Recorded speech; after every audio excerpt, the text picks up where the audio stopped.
Hello guys and welcome back to this new video. في فيديو اليوم كما قريتوا في العنوان باش نحكيو على intermittent fasting والا الصيام المتقطع. الصيام ماهوش حاجة جديدة علينا كمسلمين بما انه عندنا شهر كامل نصوموا فيه واللي هو رمضان، وهذا دليل قوي على انه الصيام عنده منافع ياسر قوية، خاطر ربي عمره ما يفرض علينا حاجة الا ويكون فيها منافع.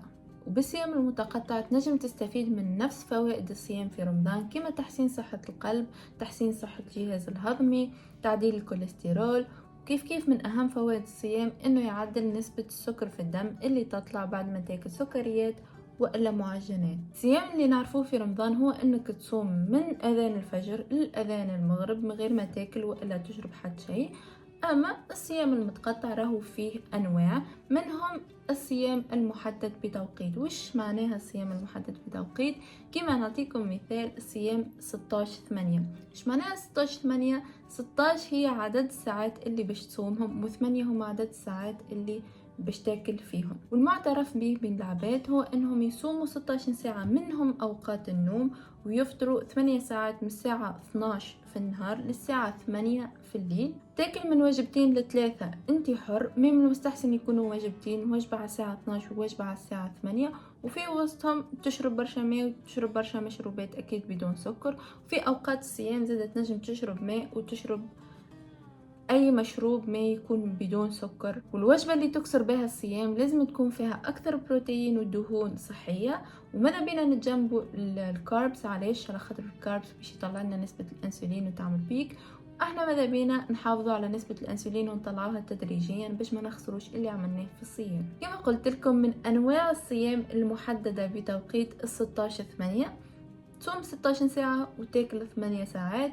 عنا زاده 14/10، تصوم 14 ساعة وتاكل 10 ساعات. نفس الكونسيبت مدة تختلف. وكيف من نظام 20/4 هو انك تصوم لمدة 20 ساعة وتفطر لمدة 4 ساعات. ونحس انه تنجم تتحكم بمدة الصيام والا مدة الافطار كما تحب انت وحسب ما جسمك ينجم يتحمل. حسب رأيي نظام الصيام المحدد بتوقيت اهم حاجة فيه هو انه عدد ساعات الصيام تكون اعلى من عدد ساعات الافطار باش تشوف ريزولتا. كيف فما انواع اخرى من الصيام المتقطع كما الصيام يوم بيوم، وهو عبارة على انك تصوم لمدة 24 ساعة ومن غدوة تفطر وتاكل نورمال عادي على الاخر، وبعد غدوة تصوم لمدة 24 ساعة واللي بعده تفطر نورمال عادي على الاخر، وكيك تكمل. فما زاد نظام واحد اخر اللي هو 5/2. نظام 5/2 مش 5 ساعات ساعتين، لا، هو انك تاكل لمدة 5 ايام نورمال، وتختار نهارين من 7 ايام متاع الاسبوع تاكل فيهم اقل كالوريز برشا، يعني 500-600 كالوريز في النهار لمدة نهارين، والايامات الاخرين تاكل عادي. فما نظام واحد اخر زاد معروف ماهوش معروف برشا اسمه 1 meal a day OMAD، واللي هو اسمه على جسمه انك تاكل وجبة كهو في النهار وبس. صراحة انا من رأيي الخاص ومن وجهة نظري الخاصة اللي نجمو نختلفوا فيها، راهو صحيح الصيام عنده منافع من اي حاجة راي اذا تزيد عن حدها تنقلب ضدها. فمثلا نظام ال1 meal a day والا نظام 20/4 تصوم 20 ساعة وتفطر 4 ساعات بالنسبة لي ما نحسهمش انظمة هيلثي وصحية. علاش؟ على خاطر المدة اللي باش تاكل فيها قصيرة، وفي فترة قصيرة ماكش باش نجم تاكل وجبات دو كاليتي وفيهم كالوريز وماكروز اللي يحتاجهم جسمك، فباش ينجر عليها اضطرابات في الاكل، باش ينجر عليها الاكل المفرط، ينجم يوصل للنقص في الفيتامينات والمعادن اذا طوالت مدة الصيام المدة طويلة. احسن نظام صيام متقطع بالنسبة لي وحسب رأيي الخاص واللي برشا عباد يوافقوا الرأي هو نظام 16/8. علاش؟ على خاطر أقرب النظام الصيام المسلمين في رمضان. اللي يختلف هو فترة الأكل اللي أنت تنجم تتحكم فيها في أي وقت.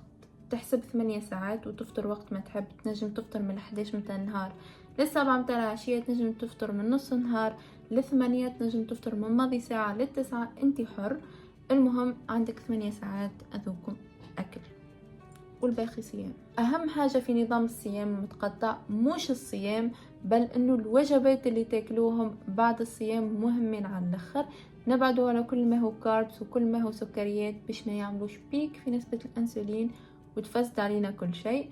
لازم ناكلوا وجبات كما قلت لكم تكون عالية في البروتين وعالية في الدهون الصحية، كما العظم، كما زيت زيتونة، كما صدور دجاج، لحوم وحاجات هكايا. ونبعد على كل ما هو معجنات وكل ما هو كاربس كما البيتزا والباستا بأنواعها وبأشكالها.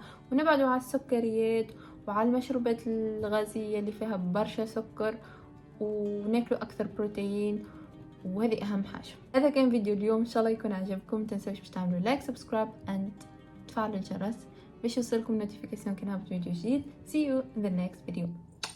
Bye.